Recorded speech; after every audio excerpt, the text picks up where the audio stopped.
এখন একটা চিন্তার বিষয় হচ্ছে, এই যে মাচা, ৬ হাতের মাচা, এখনই এই অবস্থা। অসংখ্য ডগা কি পরিমাণে বাড়ছে, আর ডগার চেহারাটা আপনাদেরকে দেখাবো। জায়গা দেব কি করে এদেরকে? এই ৬ হাতের মাচা দেখুন, দুপাশ দিয়ে লাগানো, এখন জায়গা দেওয়াই মুশকিল হয়েছে।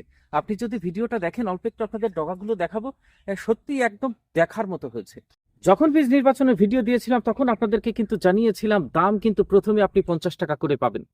তো সমস্ত মার্কেটে এখন 45-50 টাকা করে আমি প্রথম তোলা একদম বিক্রি করা হয়েছে।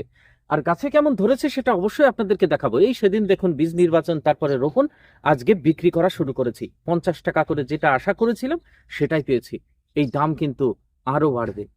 তাহলে আমার কাছে 3টে জাত অলরেডি ধরা শুরু হয়েছে। কোন কোন জাত বীজ নির্বাচনের সময় আপনাদের দেখিয়েছিলাম এবং বলেছিলাম এইগুলোই এই মরশুমের সব থেকে লেটেস্ট জাত, সেটা এখন ফল দিচ্ছে। ওই দূরে দেখতে পাচ্ছেন, ঘাসের ভিতরে শশার মাচায় তুলেছিলাম, বলেছিলাম বিনা পরিচর্যায় ফসল তুলবো। ওই গাছগুলো কেমন আছে এই ভিডিওতে দেখাবো। এই ভিডিওতেই আপনাদেরকে দেখাবো এই যে সুস্থ সবল গাছ না, এই যে এত সুন্দর নকনকে গাছ, আমরা বলি নকনকে, ডগাগুলো দেখেছেন? তো এই ধরনের ডগাগুলো পাওয়ার জন্য, যাতে না কোঁকড়ায়, তার জন্য কোন ধরনের ওষুধ ব্যবহার করেছি, এই লিফ কার্ল ভাইরাসের হাত থেকে ঠেকানোর জন্য আগের ভিডিওগুলো আপনারা দেখতে পারেন। প্রথম থেকে আপনাদের সঙ্গে আপডেট দিচ্ছি জমি থেকে সরাসরি, সেটা তো আপনারা জানেন। তো এই রোগগুলো ঠেকানোর জন্য, পাতাকে ঝকঝকে রাখার জন্য কোন ধরনের কীটনাশক ব্যবহার করছি, এই ভিডিওতে অল্প একটু আমার ওষুধের ব্যাগে যেগুলো থাকে সেগুলো আপনাদেরকে দেখাবো। আপনারা সেগুলো ব্যবহার করতে পারেন। আপনারা দেখছেন চাষি ভাই গ্রিন ফার্মার্স ক্রিয়েশন চ্যানেল। আপনাদের সঙ্গে রয়েছি আমি সুশোভন। যে সমস্ত চাষি ভাই আপনারা প্রথম ভিডিওটা দেখছেন, আপনারা চ্যানেলটিকে সাবস্ক্রাইব করতে পারেন, বেল আইকনটি প্রেস করে রাখতে পারেন, নোটিফিকেশন পেয়ে যাবেন। তাহলে পরবর্তীতে যে পরিচর্যাগুলো দেব, সেই পরিচর্যাগুলো আপনারা কিন্তু পেতে থাকবেন। তো চলুন ভিডিওটা শুরু করি। আর ভিডিওর শেষে আপনারা যদি ভালো লাগে তাহলে একটা লাইক করে যাবেন, চ্যানেলটিকে সাবস্ক্রাইব করে যাবেন। আর এই হচ্ছে আমার বিনা পরিচর্যার আর একটা শশার মাচা ছিল। শশা তুলে নেওয়ার পর নিচে দিয়ে বীজ বসিয়েছিলাম, তার ডগাগুলো এই যে ছোটা শুরু করেছে। একটাও কিন্তু কার্লিং নেই, দেখতে পাচ্ছেন? অল্প একটু কাছ থেকে দেখাবো। আর নিচের অবস্থাটাও আপনাদেরকে দেখাবো। বলেছিলাম ঘাসের ভিতর দিয়ে উচ্ছে নেব, ওটা তো মালচিং এ, আর এটা হচ্ছে ঘাসের ভিতর দিয়ে। যারা ভিডিও দেখেন আগে, তারা প্রথম থেকে আপনারা ভিডিওটা দেখেন, প্রথমেই রেখেছিলাম কি জঙ্গল হয়েছিল একদম নিচে। তো সেখানে শুধুমাত্র তাওয়া তাওয়া করে লাগানো ছিল। তারপরে গাছগুলো আপনারা দেখতে পাচ্ছেন কয়েকদিনের ভিতরে মাচা ভরবে। এটাও কিন্তু দারুণ, মানে আশা করা যায় এটাও খুব সুন্দর হবে। একটা ডগাও কিন্তু খারাপ নেই, কত সুন্দর গাছগুলো বাইছে। তাহলে এটাও তো মাচা ভরতে আর দেরি লাগবে আপনি বলুন? এদিকে গাছ দেখুন, এদিকেও দেখুন। এই যে এটা হচ্ছে আমাদের রপ্তার। তো এটা একটু টাইম নেবে, আমাদের ধরতে একটু টাইম লাগবে, কারণ এটা তো ঘাসের ভিতরে ছিল, যত্ন প্রথমে করা হয়নি, আর এটা সবার শেষে লাগানো ছিল, যে কারণে আমাদের একটু টাইম নেবে। তাও দেখতে পাচ্ছেন, এই দেখুন জালি চলে এসেছে, ছোট ছোট এই যে জালি, এই যে জালি, এই যে জালি। কেমন? কালকে ওষুধ দেবো। জাতটা আপনারা দেখছেন, এই মাচাগুলো, এটা কিন্তু পাখি। এই যে পাখির উচ্ছেগুলোর কোয়ালিটি, এই যে জালি পড়ছে ভিতর দিয়ে। আপনাদের কিন্তু বীজ নেওয়ার সময় বলেছিলাম যে এই বর্ষাকালের একটা লেটেস্ট জাত পাখি। বর্ষা কেন, ঠিক আগস্ট মাস পর্যন্ত, আগস্ট বাংলাতে বলি আশ্বিন মাসের মোটামুটি 15 তারিখ পর্যন্ত আপনারা কিন্তু বসাতে পারবেন। এই দেখুন উচ্ছের কোয়ালিটিগুলো দেখুন, দেখুন কালার, এর কোয়ালিটি খুবই সুন্দর হয়। মাঝখান দিয়ে দেখুন সব জায়গায় শুধু জালি। এই দেখুন এই সাইডতে দেখুন, এই দেখুন সব জালি পড়েছে। এই যে কত ছোট ছোট, এই দেখুন সব জায়গা দিয়ে এরকম ঝুলছে কিন্তু। এই দেখুন ভিতর দিয়ে সব, এই সাইডে দেখুন, তাহলে বুঝতে পারবেন এই যে পাখি।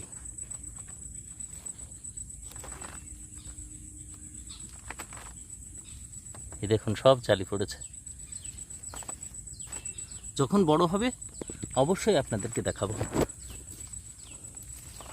সমস্ত জায়গা দিয়ে স্টার্ট হয়ে গেছে।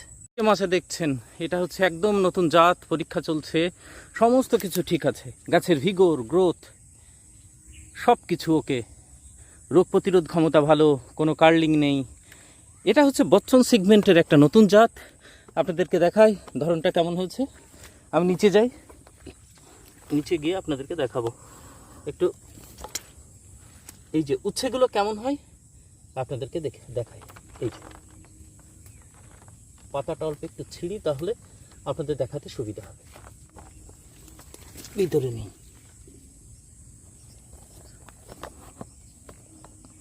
আশা করি দেখতে পাচ্ছেন, দেখাতে কষ্ট হচ্ছে। এই হচ্ছে 336 মডেলটা দেখুন। এখন তো বড় হয়নি, এগুলো জালি, কিন্তু একটা ম্যাচিওরের দিকে যখন যাচ্ছে এটা তোলা যায়।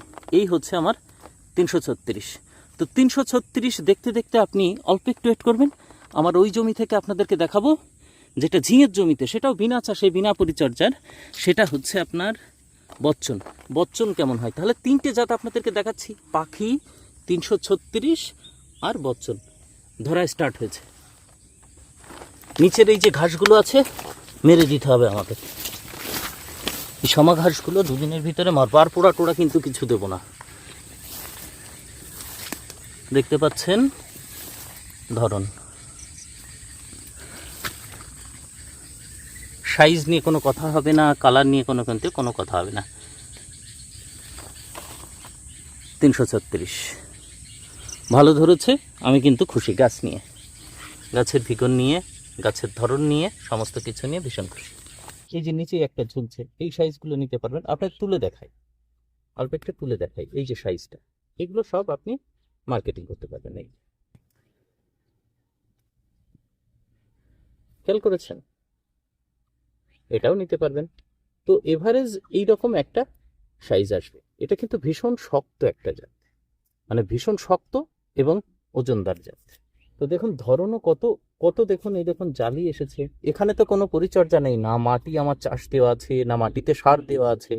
পরে সার দিয়েছিলাম, ওই গাছের গোড়ায় গোড়ায় একবার সার দিয়েছে। এটা তো আদতে সেই আপনাদের দেখিয়েছিলাম না, অযত্নের ফসল, সেই ঝিঙের বেডের মাঝখান দিয়ে বসিয়ে দিয়েছিলাম।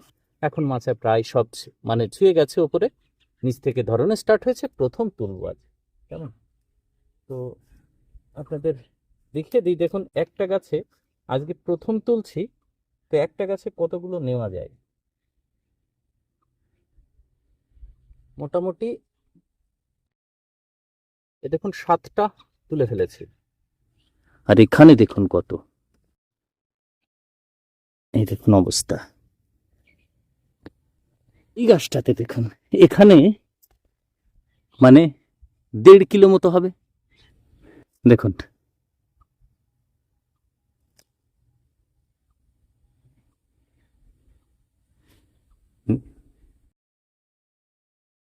এই ব্যাগে মোটামুটি যে ওষুধগুলো আমি ব্যবহার করি কিছু আপনাদের দেখাতে পারবো। যে কে রিপিল, এটা ব্যবহার করতে পারেন। নিম তেল আমি 10 দিন অন্তর দেবো এই গাছে। এটা দেখুন, এটা ক্রপ শিল্ড, লেদা পোকার জন্য। ফল ছিদ্রকারী যে পোকা, জালিগুলো যে হলুদ হয়, তার জন্য এটা হচ্ছে ক্রপ শিল্ড। টেকনিক্যাল হচ্ছে থায়োডিকার, 75% ডাব্লিউপি ফর্মে আছে। এটা মোটামুটি আপনি বাজারে না পেলেই সেম টেকনিক্যাল পেয়ে যাবেন কৃষি রসায়নের কেভিন নামে। এর ডোজ 15 লিটার জলে একদম 12 থেকে 15 গ্রাম দেবেন, কারণ করলাতে তেমন উচ্চ মাত্রায় লাগে না। আর আজকে এক চাষি ভাই আপনারা জিজ্ঞাসা করলেন যে সিমোডিস কি দেওয়া যায়, সিমোডিস করলাতে দেওয়া যায়। আমি তার কমেন্টে উত্তর দিয়েছি এবং আমি নিজেও নিয়ে এসেছি, আজকে এখানে এই জমিতে প্রয়োগ করব। সিমোডিস এমন একটা ওষুধ যে প্রত্যেকটা ফসলে আপনারা কিন্তু এটা ব্যবহার করতে পারেন। 360 ডিগ্রি যেমন কাজ, 360 ডিগ্রি তেমন ফসলের ক্ষেত্রেও আপনারা, মানে সমস্ত চারিদিকে সমস্ত ফসলে আপনারা কিন্তু ব্যবহার করতে পারেন। এই টেকনিক্যাল হচ্ছে আইসোসাইক্লোসেরাম। দেখুন এর থেকে উচ্চ মাত্রায় টেকনিক্যাল প্রায় ডবল দেওয়া থাকে, যেটা আমরা যখন ধানের ক্ষেত্রে ইনসিপিও ব্যবহার করি। ইনসিপিও আর এটা সেম, কিন্তু হাফ ডোজ দেওয়া আছে। ইনসিপিওতে টেকনিক্যালের মাত্রাটা পার্সেন্টেজ বেশি দেওয়া আছে। এটা প্লিনাজোলিন টেকনোলজিতে তৈরি। আপনারা এটা কিন্তু 360 ডিগ্রি কাজ, এটা আপনারা দিতে পারেন, ভালো কাজ হয়। আর ব্যাগে যেগুলো আছে সেগুলো আপনাদের দেখাই। এই দেখুন, এই যে আপনাদের আগের ভিডিওতে দেখিয়েছি অ্যাবাসিন, খুব একটা দামি ওষুধ, সুন্দর ওষুধ, মাকড়ের ট্রিপসের। এই দেখুন রনফেন। এই ওষুধগুলো সব ঘুরিয়ে ফিরিয়ে আমি কিন্তু ব্যবহার করি, একটাই যে বারবার দেবো এমন কিন্তু কোনো কথা নয়। এই দেখুন, এটা হচ্ছে একটা ধসা পচার ওষুধ, ওরিওস 3খানা, অ্যাজোক্সিস্ট্রোবিন, টেবুকোনাজল আর প্রোক্লোরাজ 3খানা টেকনিক্যালের ভিতরে রয়েছে। এই ধরনের ওষুধগুলো আমি কিন্তু ব্যবহার করে আসি। আর গাছের বৃদ্ধির জন্য দেখুন নাইট্রোবেনজিন, এটা দিয়েছিলাম একবার। নাইট্রোবেনজিন আমি কিন্তু দিয়েছি গাছের বৃদ্ধি আসার জন্য ভিতরে। তারপরে আপনার এই যে পাতা হলুদ হয় যেটা, তার জন্য এই দেখুন মেলোডি ডিও ব্যবহার করি। পাতা যে হলুদ হয়ে যায় না, মেলোডি ডিও খুব সুন্দর কাজ করে। এটা মেলোডি শশাতে, উচ্ছেতে, মানে করলাই, ঝিঙেই খুব ভালো কাজ আসে মেলোডি বায়ারের। অ্যান্ট্রাকল, প্রোপিনেব আছে এর ভিতরে, অ্যান্ট্রাকল। এর সঙ্গে এই যে ম্যাঙ্কোজেব মিশিয়ে দিই, ম্যাঙ্কোজেব আর কার্বনডিজম আর অ্যান্ট্রাকল একসঙ্গে মিশিয়ে ভালো কাজ করে। আর একটা বিষয় আছে, দেখুন পাতা হলুদ হলে ম্যাগনেসিয়াম সালফেট দিতে হয়। এটা 60 গ্রাম করে 15 লিটার জলে ম্যাগনেসিয়াম সালফেট দিয়ে দেবেন, পাতাতে কিন্তু ভালো কাজ হয়। এই ধরনের ওষুধগুলো সব আমার ব্যাগে থাকে সবসময়, আর বাড়িতে তো আরও ওষুধ রয়েছে। তো এইগুলো আপাতত করলাতে দিচ্ছি, আপনাদেরকে দেখালাম। আরও একটা ওষুধ আপনারা দেখলেন না, সেটা হচ্ছে লানেভো, সেটা বাড়িতে রয়েছে, লানেভো ওষুধটা। আর একটা হচ্ছে ট্রাসিড, এই দুটোই থ্রিপসের ওষুধ। এইগুলো আপনারা ব্যবহার করতে পারেন। সমস্ত এই ঘুরিয়ে ফিরিয়ে করুন, আর ওষুধ লাগে না। আর একটা জিনিস ভুলে গেছি, 15 দিন অন্তর ওষুধের সঙ্গে যেটা মেশাই সেটা হচ্ছে কে রিপিল, আর একবার করে কে ভাইরোব্যাক্টে দিই। সব থেকে কড়া নিমতেল কে রিপিল এবং ভাইরাস মারার ওষুধ কে ভাইরোব্যাক্ট। তো এই ভিডিওটা আপনাদের পরিচর্যার থেকে বেশি দেখালাম, কারণ কেমন আছে আমার গাছগুলো দেখাতে ভালো লাগে। তো যাই হোক, পরের ভিডিওতে আবার নতুন পরিচর্যা নিয়ে, নতুন সমস্যা নিয়ে, যখন মানে সমস্যা তো ক্রিয়েট হতেই থাকে ফসলে, তখন কিন্তু আবার আপনাদের সঙ্গে সেই আপডেট নিয়ে চলে আসবো। আর ফুল ধরা যখন শুরু হবে, তখন তার কেমন ধরে, তার কোয়ালিটি কেমন হয় অবশ্যই দেখাবো। ভালো থাকবেন, পরের ভিডিওতে দেখা হবে।